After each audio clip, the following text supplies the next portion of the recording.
हिजो मलाई एकजना भाइले फोन गरेर के भन्नुभयो भन्दा, दाइ मैले $800,000 बराबरको घर किने, अब मैले स्ट्याम्प ड्युटी तिर्ने त $600,000 भन्दा माथिको मात्र होला नि भनेर भन्नुभयो।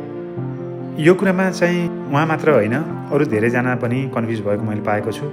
यदि तपाईँले भिक्टोरियामा फर्स्ट होम किन्दै हुनुहुन्छ भने त्यसमा $600,000 बराबरको तपाईँलाई चाहिँ कुनै पनि स्ट्याम्प ड्युटी लाग्दैन।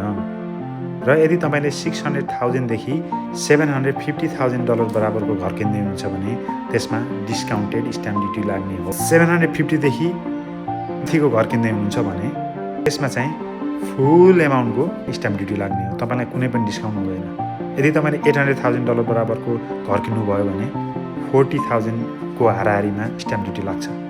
यस्तै कुरा जान्न चाहनुहुन्छ भने मलाई फलो गर्नुहोला र यो भिडियो मन परे लाइक पनि गर्नुहोला। यदि तपाईँलाई कुनै पनि मोर्गेजको हेल्प चाहिएको छ भने यो दिएको नम्बरमा मलाई सम्पर्क गर्नुहोला। Thank you so much.